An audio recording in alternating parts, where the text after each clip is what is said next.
C'est parti pour la saison 2 du podcast Language Booster. Dans cet épisode, je vous propose un petit bilan du chemin parcouru ensemble pendant les 16 premiers épisodes du podcast, ainsi qu'un aperçu de ce que je vous ai préparé pour les semaines à venir.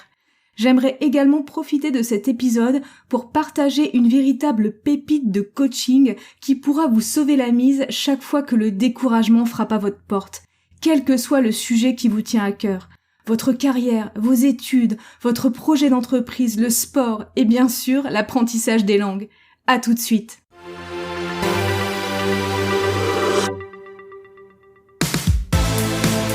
Bienvenue dans le podcast Language Booster, l'émission qui combine les techniques des plus grands polyglottes, la psychologie de la performance, les dernières découvertes des neurosciences et les outils numériques, tout cela dans un but unique. Vous permettre de passer au niveau supérieur dans votre maîtrise des langues. C'est une impression que nous avons tous connue, à un moment ou à un autre, celle que les choses n'avancent pas aussi vite qu'on le voudrait. Cette impression, elle peut surgir dans tous les domaines. Elle se tient en embuscade et vient nous chercher sur tous les chemins qui ont de l'importance pour nous. Elle nous saisit à la gorge dans les projets qui nous tiennent le plus à cœur. Et elle nous fait beaucoup de mal. Parce que dans ces projets, on y met le meilleur de nous-mêmes. Ils contiennent nos espoirs et la vision que l'on se construit pour notre futur. Et ils focalisent une partie conséquente de notre énergie. Cette impression que rien n'avance, quand elle nous prend aux tripes, elle nous terrasse. Parce que chaque jour, aussi petite soit-elle, on pose cette action concrète qui doit nous rapprocher de notre objectif. Changer de poste, de métier, de carrière, de mode de vie. Développer cette entreprise épanouissante et florissante qui nous ressemble, maîtriser une ou plusieurs langues étrangères, garder ou retrouver un corps mince et en santé avec une énergie au top. On a l'impression de déployer une énergie titanesque et pourtant les résultats ne sont pas au rendez-vous. On n'arrive pas à trouver le chemin qui doit nous amener au changement de vie que l'on souhaite. On n'a pas encore suffisamment de visibilité ou de clients pour sécuriser son entreprise. On a beau s'immerger tous les jours dans la langue que l'on souhaite apprendre, il semble qu'on ait atteint un plateau dont on n'arrive pas à décoller. Les séances de sport passent et pourtant, les bourrelets font de la résistance et notre énergie n'est toujours pas au top. Parfois, cet état de découragement profond arrive sans qu'on l'ait véritablement vu venir. Après des semaines ou des mois de cumul de petites défaites ou de petites déceptions. C'est le supplice de la goutte chinoise qui nous attaque. Une petite contrariété et un obstacle à la fois, et qui fait que la plupart des gens finissent par abandonner leurs objectifs de début d'année dans les 2 mois. À la mi-février, la plupart de nos grands objectifs de vie sont pliés, abandonnés dans un coin, en attente d'être dépoussiérés en début d'année suivante, ou pas. Mais parfois, c'est une grande claque soudaine que l'on se prend par surprise, comme la perte d'un marché, le claquage d'un muscle ou une gigantesque pandémie mondiale. Cette année, plus que jamais, la pandémie de Covid-19 fait que nous nous sommes tous pris un immense raz-de-marée dans la tête. J'espère très sincèrement que vous allez bien, ainsi que vos proches, où que vous soyez, et que vous avez réussi à passer entre les gouttes du virus. J'ai eu cette chance jusqu'à présent, et je croise les doigts vraiment très fort pour que cela continue. J'espère également que vous avez réussi à protéger votre activité, vos projets et vos rêves. Après tout, dans une période de crise, il y a aussi des opportunités, et je connais des personnes dont l'activité n'a fait que se renforcer ces derniers mois. Je l'ai vu également en partie dans les chiffres de fréquentation du blog et dans le nombre de personnes qui se sont inscrites aux formations Language Booster pour continuer à grandir et à se former de chez elles. Certains secteurs, comme celui du streaming de contenu, de la livraison à domicile ou de la formation en ligne, ont bénéficié de cette situation inédite liée à la pandémie. Mais c'est loin d'être le cas pour tout le monde et pour tous les types d'activités. En ce qui me concerne, une bonne partie des missions de conseil que j'avais planifiées cette année et qui constituent encore aujourd'hui la majeure partie de mon chiffre d'affaires ont été annulées. Et il m'était souvent difficile de continuer à produire des contenus, notamment à filmer des vidéos ou enregistrer des podcasts, dans un contexte où il fallait partager l'espace de la maison à plusieurs en télétravail. Je ne me plains pas, car je sais qu'il y a des millions de personnes qui sont dans une situation bien plus critique que la mienne, et parce que j'ai lancé un grand plan d'action pour adapter mon portefeuille d'activités à cette nouvelle normale, pour rendre mon entreprise plus résiliente, ou encore mieux, anti-fragile, au sens du livre de Nassim Nicholas Taleb que je vous conseille vraiment. Mais il y a quelques années, sans le réflexe et la pépite de coaching que je suis sur le point de partager avec vous, il y a de grandes chances que ma réaction au cataclysme de cette année n'ait pas été la même. Créer et développer une entreprise n'est jamais facile. Faire aboutir un projet, quel qu'il soit, demande toujours beaucoup de temps et d'efforts. Mais quand on se prend un tsunami dans la tête de l'ampleur d'une pandémie mondiale, il y a de quoi être profondément découragé et baisser les bras. Sauf que, dans tous les domaines, abandonner est véritablement la dernière et la pire des choses à faire, car le succès se trouve toujours derrière la barrière de la frustration. Les personnes qui réussissent ne sont pas forcément les plus intelligentes au monde, ou celles qui sont en apparence les plus douées, mais celles qui n'abandonnent pas. Pensez à Jack Ma. On retiendra de lui qu'il est un des plus grands hommes d'affaires chinois, un des plus grands hommes d'affaires du monde, et le créateur d'AliExpress.com, le célèbre site de e-commerce, en 7e position du classement du Boston Consulting Group des entreprises les plus innovantes du monde en 2020. Mais Jack Ma, c'est aussi un homme dont on ne peut pas dire qu'il soit particulièrement beau et qu'il bénéficie d'un immense charisme. On ne peut pas dire non plus qu'il soit la personne qui a fait les plus hautes études. Son chemin a littéralement été bombardé d'obstacles et de réjections à répétition. Il s'est vu refuser l'entrée à l'école de police. Il a été recalé 10 fois à l'entrée d'Harvard. Il a même été refusé pour servir du poulet dans les premiers KFC chinois. Il a exercé des dizaines de petits boulots, dont celui de livreur en tricycle, et monté une agence d'interprètes avant de découvrir Internet et les possibilités immenses qu'il permet. AliExpress n'est même pas la première société Internet qu'il a créée dans sa vie. Il y en a eu d'autres avant. Devant tant d'obstacles, de détours et de difficultés, la plupart des gens auraient déjà jeté l'éponge depuis longtemps. Mais Jack Ma n'a cessé de rebondir, de s'adapter au monde et d'avancer, jusqu'à trouver la formule qui marche pour lui, et jusqu'à trouver le succès. Les personnes qui réussissent sont celles qui dépassent tous les plateaux et toutes les barrières de la frustration, un pas à la fois, une action à la fois, avec une constance indéfectible. Et c'est vrai dans tous les domaines, le business, le sport ou l'apprentissage des langues. Mais comment faire quand on se prend une pandémie mondiale dans la tête ? Comment faire quand son activité, sa carrière ou ses projets sont en difficulté ? Comment faire lorsque l'on fait du sport, mais qu'il semble ne jamais en ressentir les effets ? Comment faire quand on apprend une langue, mais qu'il nous semble avoir atteint un plafond infranchissable et ne plus progresser ? Comment arriver à désamorcer cette impression destructrice que rien ne va plus et cette tentation immense de tout abandonner ? La solution, c'est qu'à la minute même où ce genre d'impression vous assaille, votre réponse doit être immédiate. Stop. Hors de question de la laisser s'installer. Hors de question de la laisser envahir votre espace intérieur. Hors de question de la laisser prendre racine. Parce que ce qui vous pend au nez est clair. C'est le découragement et à plus ou moins long terme, l'abandon. Après tout, perdu pour perdu, se dit-on. Ça vous dit quelque chose ? Sauf que le succès se trouve juste derrière cette barrière de la frustration. Il suffit souvent de prendre le temps de réfléchir et d'adapter sa réponse au monde pour recommencer à progresser et avancer. Adapter son business et ses activités, changer de programme sportif, varier les exercices et les ressources linguistiques que l'on utilise. Un moyen exceptionnel de stopper cette impression destructrice de ne pas avancer, au-delà du fait de penser à Jack Ma, c'est de vous permettre de regarder en arrière pour contempler un instant le chemin que vous avez parcouru et de le célébrer. Nous regardons toujours devant, vers la prochaine deadline, vers le prochain objectif, vers le prochain projet. Et c'est bien normal, car le temps avance et nous avec lui, et nous sommes conditionnés à regarder toujours plus loin devant. Mais parfois, quand le découragement frappe, il est utile de regarder en arrière, de faire le point sur le chemin parcouru et de prendre le temps de reconnaître tous les progrès que l'on a déjà réalisés. Vous avez mis en place une routine sportive dans l'optique de vous redynamiser et de perdre 10 kilos, mais vous êtes profondément découragé parce que vous avez l'impression de souffrir autant à chaque nouvelle séance et que le gras s'accroche désespérément là où il ne devrait pas. Prenez néanmoins le temps de célébrer les 2 kilos que vous avez perdus, votre ligne plus ferme, ces muscles qui se redessinent et le jean fétiche dans lequel vous rentrez de nouveau. Vous mettez une énergie de folie dans les contenus que vous produisez, mais vous êtes à 2 doigts de baisser les bras car la visibilité que vous avez aujourd'hui sur Internet ne vous permet pas encore de vivre de votre passion.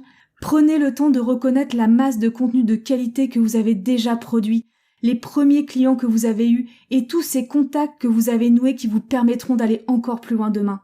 Cela fait des années que vous apprenez l'anglais, l'allemand, l'espagnol, le coréen ou n'importe quelle autre langue et vous avez l'impression que vous n'y arriverez jamais. Prenez le temps de reconnaître à quel point vous avez malgré tout amélioré votre vocabulaire, avec quelle facilité accrue vous comprenez les contenus natifs que vous consommez, et à quel point il est plus facile pour vous d'exprimer votre point de vue. Bien sûr, faire ce type de bilan est beaucoup plus facile quand on garde une trace quelque part de toutes les petites actions que l'on pose au quotidien et des résultats que l'on obtient, dans un journal de bord par exemple. En ce qui me concerne, j'aurais aimé avancer beaucoup plus vite et lancer beaucoup plus de projets Language Booster en 2019. Publier plus d'articles, plus de podcasts et sortir plus de formations. Plus d'une fois, je me suis sentie découragée. Être visible dans le monde surdosé d'informations dans lequel nous vivons aujourd'hui est devenu particulièrement compliqué. Et pourtant, quand je me permets de regarder en arrière et que je fais le bilan de l'aventure Language Booster, je vois un blog, 38 articles et plus de 13 000 visiteurs du monde entier. Un podcast, 16 épisodes et plus de 10 000 lectures dans plus de 56 pays aujourd'hui. Une série de vidéos gratuites, le Starter Kit, pour comprendre le chemin vers la maîtrise d'une langue étrangère et détruire au passage quelques mythes destructeurs. Une série qui contient déjà aujourd'hui 15 vidéos. Je vois de premiers coachings individuels et la sortie de 2 formations. La formation Master Anki sur la mémorisation optimisée avec Anki, la meilleure solution existante à ce jour pour mémoriser sans effort une grande quantité d'informations. C'est ce que je connais de plus proche de la méthode Matrix pour télécharger une grande quantité d'informations dans son cerveau et être capable de vraiment utiliser ces nouvelles connaissances sans aller se faire greffer un port USB dans le crâne, ce que je n'ai aucune intention de faire un jour, même si on en parle de plus en plus. Je vois la première formation de type Memory Training sur la conjugaison des verbes anglais, un entraînement avec des mind maps résumés et des cartes mémoire au format numérique pour mémoriser efficacement et sans douleur la conjugaison de plus de 1000 verbes anglais les plus fréquents, dont plus de 150 verbes irréguliers. Si l'impression de ne pas progresser vous assaille, dans quelque domaine que ce soit, y compris dans le domaine de l'apprentissage des langues, faites l'exercice et prenez un instant pour regarder en arrière et contempler tout ce que vous avez fait cette année pour atteindre votre objectif. Laissez-vous surprendre par l'effet cumulé de toutes ces petites actions que vous avez posées. Prenez le temps de ressentir de la gratitude pour tout ce que vous avez fait et pour toutes les personnes qui ont été à vos côtés. Prenez le temps de les remercier. Et repartez, plus boosté que jamais, vers votre succès.